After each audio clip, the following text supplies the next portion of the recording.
کچیر ته موږ تاسو صحابه ته وګورو او د هغوی د تاریخ ته وګورو او د هغوی د عمل ته وګورو نو سړی ته حیران شي.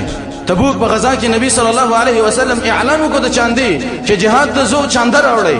عثمان رضی الله عنه لاړ څه د پاسه زر او خان راوړل او ډیر روپۍ او اسونه راوړل، دا ټول صدقه کړه. بئر روما چې کویو په 15,000 درهمه عثمان ابن عفان دا واغسته د الله رب العالمین د رضا لپاره.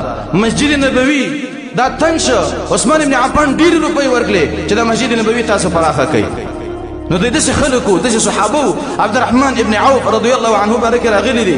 یو ځل په جهاد کې د چاندي اعلان وشو، عبدالرحمن ابن عوف لاړ 8000 درهم راوړل په چاند کې واچل. بل ځکه به اعلان وشو، به عبدالرحمن ابن عوف لاړ ډیر روپۍ راوړي. عمر رضی الله عنه فلار کې ناسو ملګرو ته ویل چې د عبدالرحمن ډیر ظلم وکړو، دی په کور کې هیڅ پرې نه خدل او ټول مال راوړل. رال د نبی صلی الله علیه وسلم خواته عبدالرحمن ولاړ. عمر رضی الله عنه ته ویل چې عبدالرحمن په کور کې د سپرې خدل. عبدالرحمن ابن عوف ویل په کور کې ما د دین ډیر سپرې خېدي. وای څه دې پرې خېدي؟ وای په کور کې ما د الله مینه او د جنت ته ما پرې خېده. نور په کور کې هیڅ نه پرې خې. وای د الله مینه او د جنت ته ما په کور کې پرې خېده. بل یو صحابي بارک راغلی، نبی صلی الله علیه وسلم د تبوک په غزا کې اعلان د چاندي وکړ. صحابي لاړ د ماښام نه سار کې راغی، یا رسول الله بیګا تا د چاندي اعلان وکړ او اجرت الليل ټول شپه مې مزدوري وکړه. د یو کسره په دوه وګو باندې مولا داس مګه خړو کړله، مزدوري مې وکړه په دغه دوه وګو کجورو باندې.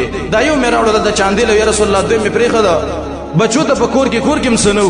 وای نبی صلی الله علیه وسلم ویل چې الله دې قبول کړي. نو د صحابه مسجد نبوي کې د نبی صلی الله علیه وسلم طالبانو دیو بارک راغلي دي. وای دی دومره فقراو غریبانانو دیو به ویل چې موږ به جامې به نه وي تنګ به کېناستلو دې دپاره چې عورتونه ښکاره نه شي. وایي کله چې د صدقو د ایتونو دا فضایل موږ واورېدل، دی وایي موږ به سهار لاړو او د مدینې منورې د غرونو ته به لاړو او هلته به م لرګي وکړل، مازدیګر به م راوړه په بازار کې به م خرڅ کړل، هغه روپۍ به مثل د الله رب العالمین په نوم باندې صدقه کړلې. نو دوی داسې خلکو چې داسې صدقې به یې کولې. عمر رضی الله عنه چې کله د تبوک د غزا لپاره نبی صلی الله علیه وسلم اعلان د چاندي وکړ، عمر رضی الله عنه وای زمو د ابوبکر رضی الله عنه قانون بداو چې ابوبکر رضی الله عنه بس مانه همیش په هر میدان کې مخ کېو. وای ما د تبوک په غزا کې ویل چې په دې کار کې د زمخ کې کېږم، زه خو هیڅ کله د ابوبکر د مخ کې نشم. وای زه لاړم د چاندي لپاره، ما نیم کور می دوی سیکه دا نیم کور مې راوړ په چانده کې مې واچو. ما ته نبی صلی الله علیه وسلم ویلي چې عمر څه دې پرې خدل په کور کې؟ و یا رسول الله نیم مې راوړ نیم کور مې پرې خدل. نبی صلی الله علیه وسلم ویلي چې الله دې قبول کړي. وای په دې کې ابوبکر رضی الله عنه د ځوان زوی راغی. وای نبی صلی الله علیه وسلم ورته ویلي څه دې پرې خدل په کور کې؟ و یا رسول الله په کور کې مې حب الله او حب رسوله، د الله او د رسول مینه مې کور کې پرې خدا او نور ارڅ مې راوړل دلته صدقې له.